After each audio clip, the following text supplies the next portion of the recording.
Arrascaeta é do Flamengo, Ricardo Goulart do Palmeiras. As transferências movimentam fortunas no Brasil e no mundo. O que é preciso saber? Quais cuidados jurídicos a tomar no Brasil e na Europa?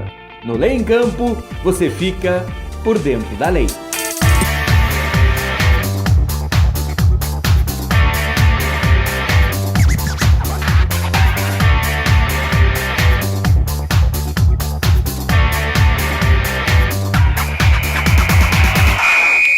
Oi, tudo bem? Eu sou o Andrei Kampf, pode assinar embaixo e esse é o nosso Lei em Campo número 7.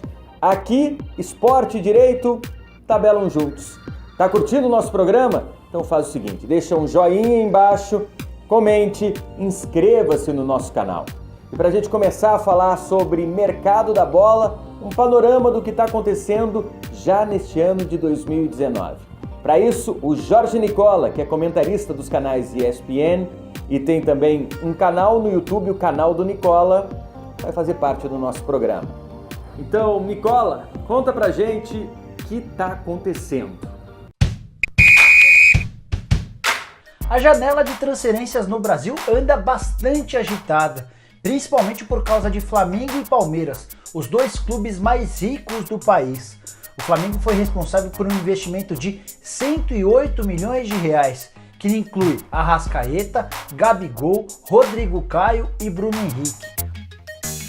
O Arrascaeta, inclusive, foi a negociação mais cara já realizada dentro do futebol brasileiro, 63 milhões de reais, batendo os 60 milhões que o Corinthians havia investido com a ajuda da MSI para contratar Carlitos Tevez. O Palmeiras vem logo atrás com aproximadamente 75 milhões de reais. Nessa conta estão Carlos Eduardo, Felipe Pires, Matheus Fernandes, a volta do Rafael Veiga, a contratação de Ricardo Goulart por empréstimo junto ao Guangzhou Evergrande, Zé Rafael, que veio do Bahia, e as efetivações de Marcos Rocha e Mike, que estavam emprestados na temporada passada. Falando um pouquinho da janela europeia, dá para dizer que os mercados por lá estão menos aquecidos, até porque se trata de uma janela de meio de temporada. A janela de inverno, como é conhecida nesse momento na Europa, tem como principal destaque outro brasileiro, Éder Militão, revelado no São Paulo, pertence ao Porto e foi comprado pelo Real Madrid por 50 milhões de euros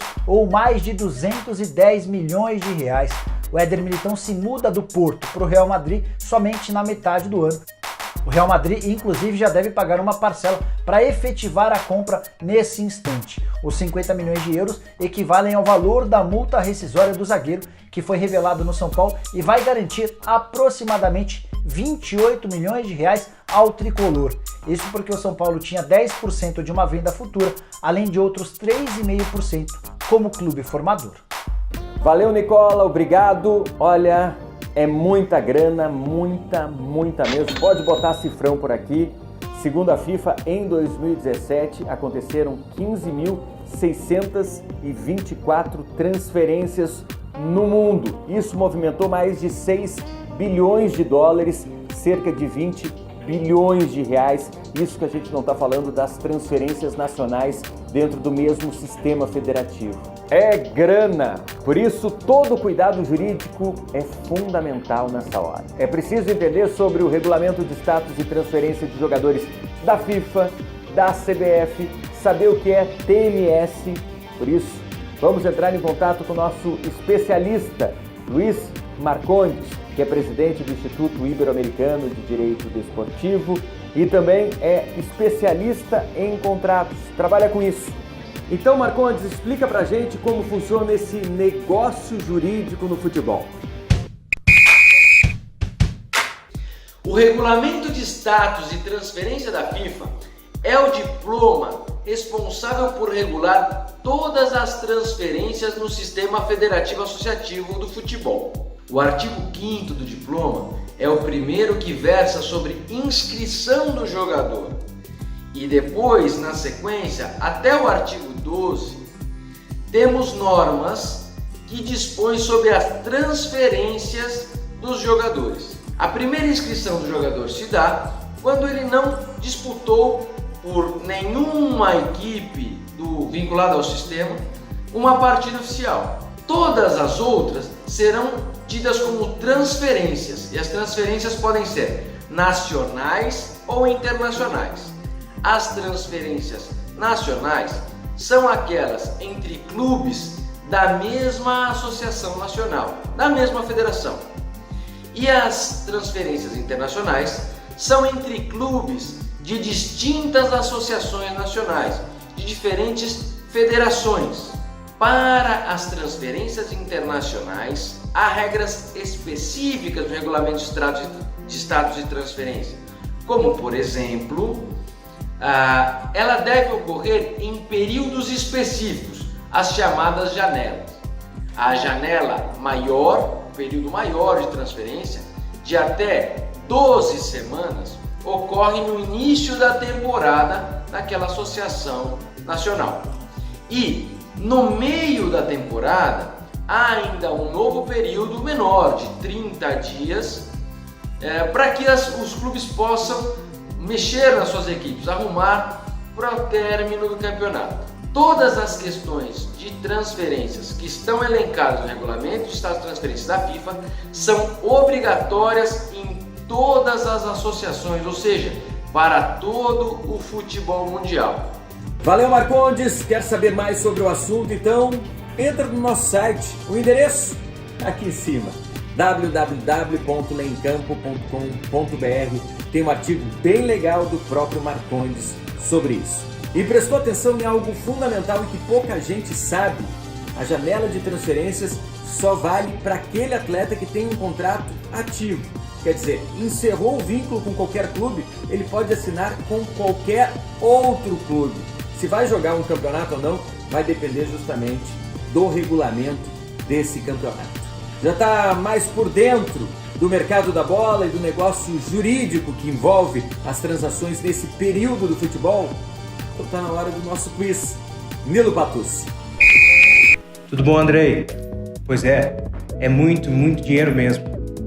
E conforme disse o Luiz Marcondes, essas transferências, elas são organizadas pela FIFA através do regulamento de transferência de jogadores e status. Ela prevê, no quesito registro, algumas regras, como por exemplo, eu não posso ter um jogador registrado em 2 equipes ao mesmo tempo. E é sobre esse tema que no quiz do Por Dentro da Lei de hoje a gente quer saber. Conforme está estabelecido no artigo 5º do Regulamento de Status e Transferência de Jogadores da FIFA, um jogador de futebol poderá ser registrado durante uma mesma temporada por quantos clubes? Alternativa A: não existe limite para registros por temporada. Alternativa B: por apenas um clube por temporada. Alternativa C: por no máximo 2 clubes por temporada. Ou alternativa D: por no máximo 3 clubes por temporada. Em seguida eu volto com a resposta. Vai pensando que daqui a pouco a gente te ajuda com a resposta. Na janela de transferências é fundamental estar de olho no calendário. No Brasil, vamos colocar aqui do lado, a janela se abre no dia 6 de fevereiro e fecha no dia 30 de abril. Nós somos o país com mais transferências de atletas no mundo, tanto saindo quanto chegando para jogar aqui no nosso país. Nas janelas internacionais, vamos dar uma olhadinha nessa tabela aí. Alemanha, Itália, França, Inglaterra. Aí a gente consegue ver o período de transferências internacionais nesses que são alguns dos principais mercados do mundo. Tem também Portugal, China. Essas datas, é bom frisar, valem para a entrada dos atletas. E na Europa, como funciona o direito nesse período fundamental pro negócio futebol? Está na hora da gente abrir aquela janela jurídica. Então, Luiz Gustavo, conta pra gente que tipo de cuidado jurídico é importante ter na hora em que um atleta brasileiro vai jogar em um clube da Europa. Olá, Andrei.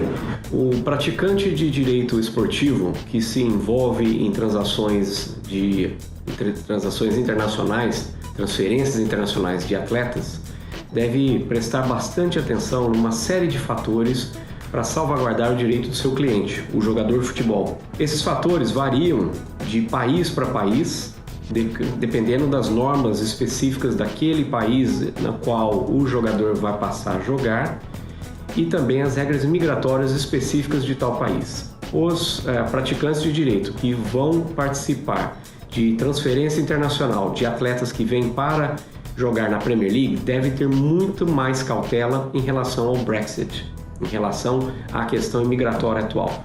Por que isso? Porque, como nós sabemos, a Football Association, que é quem organiza futebol aqui na Inglaterra, já fez representações junto ao governo britânico para que, quando o Brexit acontecer, o número de estrangeiros por plantel, ou seja, por clube participante da Premier League, deve diminuir de 17 para 13 estrangeiros apenas. Se isso realmente acontecer, isso significa que os europeus, jogadores europeus, eles entrarão nas normas imigratórias que também são aplicáveis aos brasileiros, por exemplo.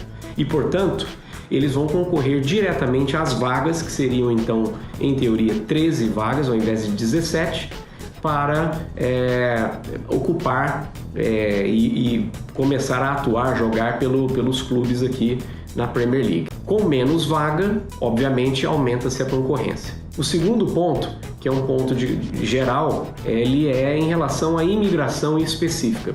Aqui na Inglaterra, por exemplo, há um tipo de visto específico para jogadores de futebol, para atletas em geral. Então, os jogadores de futebol também teriam que se enquadrar de acordo com os requisitos da lei imigratória para que eles possam obter tal visto. Outra consideração que eu também entendo ser bastante relevante é a questão de International Clearance, que é um registro específico a ser feito junto à Football Association quando o jogador brasileiro vem pela primeira vez jogar aqui na Premier League. De acordo com o regulamento da FIFA, de acordo com as regras estabelecidas pela FIFA, esse é um registro que é necessário quando um estrangeiro passa a jogar aqui na Inglaterra, assim como em outros países também, que seria, na verdade, uma autorização entre o clube cedente para o clube que vai se beneficiar com a contratação do atleta para que o mesmo possa jogar aqui. É como se fosse um nada consta. E a última consideração que eu gostaria de deixar aqui também é em relação à estruturação de direito de imagem. O meu aconselhamento em geral é que quando os jogadores saiam do Brasil, eles já têm um planejamento específico de como vão lidar, como vão auferir os lucros do direito de imagem. Tem que ter um aconselhamento de um advogado tributarista brasileiro e também um tributarista local. Então, no caso aqui, a Inglaterra, um tributarista inglês, para ser feito a estruturação deste tipo de rendimento, vamos dizer assim. Valeu, Luiz! Agora já dá para você responder o nosso quiz, né? Tô de volta. E aí? Vamos conferir a resposta? A alternativa certa é a D. Os jogadores podem ser registrados com, no máximo, 3 clubes durante uma mesma temporada. Vale lembrar que durante esse período, ele só é elegível para partidas oficiais para representar 2 desses clubes. Bom, espero que tenham acertado. Até a próxima. Tchau. Boa, Nilo, janela de transferências. Todo mundo quer entrar, mas cuidado. Mostra pra gente, Renato Pedras.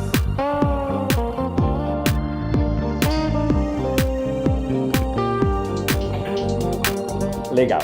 E agora aquela tabelinha de respeito: literatura, direito e esporte. No Esporte das Letras dessa semana, Alexandre Barreto traz um livro sobre transferências de jogadores de futebol, transferências e registro de atletas profissionais de futebol, responsabilidade e direitos, de Marcos Ulloa Dani. O livro fala do fim do passe, multa penal, diferença entre cláusula indenizatória e compensatória, pré-contrato, enfim, tudo que você precisa saber no aspecto jurídico sobre esse assunto importantíssimo pro negócio futebol. Tá interessado? Então entra no nosso site, aqui em cima o endereço www.lencampo.com.br, dá uma olhada na seção Esporte das Letras e leia a resenha do Alexandre Barreto. Bem, por hoje chega. Agora você já está um pouco mais por dentro sobre a importância do direito nesse momento de janela de transferências de jogadores no futebol. Curtiu o nosso programa? Então faz o seguinte, dá aquele joinha ali embaixo, inscreva-se no nosso canal, comente. A gente vai ficando por aqui, mas o nosso contato, você sabe, é permanente. Por aqui e também pelas nossas redes sociais, tá certo? Tá combinado? Então, tchau!